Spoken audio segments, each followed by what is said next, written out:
Пеnetrон нь бетоны уснаас тусгаарлахад зориулсан өрмөц нэвчих үйлчлэлтэй материал юм.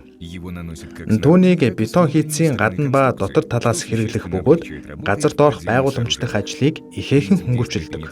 Пенетроны үйл ажиллагааны зарчим нь маш энгийн.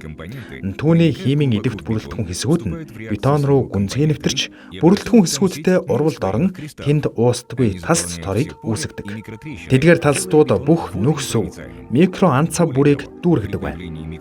Хэдийгээр бетон нь ус нэвтрүүлэхгүй болсон ч бичил анцав үүсгэд усны даралт нэмэгдсээр ухаалаг талстууд дахин үсэж эхэлдэг. Иймд бетоны бүх хэсгүүд рүү ус нэвтрүүлэхгүй болно гэсэн үг. Өөрөөр хэлбэл пенетро материал нь огт ус нэвтрүүлэхгүй тулд бетоны дотоод бүтцийг өөрчилж байдаг. Тиймээс бетоны гадаргуун ус тусгаарлалт хийхийн өмнө усны даралтад шүүрлийг арилгасан байх хэрэгтэй. Бетонд уулзвар заагийн анцав заацуудыг дүүрэхэд пенекрет материалыг хэрэглэснээр тусгаарлахад оролцох бөгөөд хамтын холбоотой хэрэглэгдэнэ. Эхлээд бетоны гадаргуугаас плита, гипс гэх мэт бүх гаднах материалыг зайлуулж бетоныг үлдэгдлээс нь цэвэрлэнэ. Илүү сайн цэвэрлэхийн тулд усаар угаах төхөөрөмж эсвэл металл үстэй сойз хэрэглээрэй. Сайн гүлчитэл өнгөлсөн бетоныг гидрохит цэвэрлэгч сул уусамлаар боловсруулад хагас цагийн дараа усаар цэвэрлэнэ. Пенетро материалыг хэрэглэхийн өмнө бетоны гадаргууг сайтар чийгшүүлж бетоны чийг хангасан байх ёстойг анхаарна. Пенетроны зуурмган холцыг бэлтгэх явцад зайлшгүй анхаарах зүйл бол хөөрэ холц руу хийх усны хэмжээ бөгөөд 1-2 минутын турш гараар эсвэл бага хурдтай өрмийн тусламжтайгаар холино. Ингэж үүссэн зуурмгийн бүрдэл нь шингэн цөцгий шиг болно.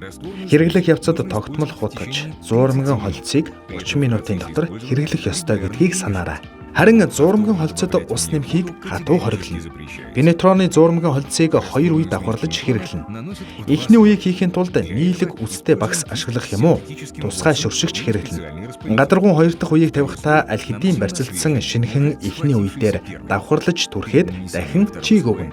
Ингэж боловсруулсан бетоныг 3 өдрийн турш эрсдэс температур болон гадны механик нөлөөллөөс хамгаалах хэрэгтэй. Энэ үед чийгтэй байх хэрэгтэйг бас санаарай.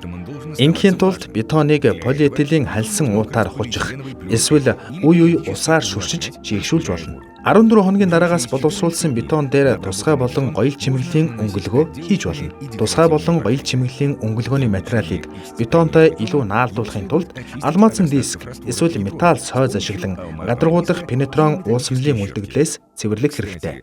Дашрамт хэлэхэд ердийн гадаргуу материалуудаас тогтдог зүйлс пенетрон нь нэвчлэлтээр гидроизоляц явуулдгаараа давуу талтай. Зөвхөн гадаргууч биш, бетоны нийт зузаанд усыг нэвтрүүлэхгүй болгоно.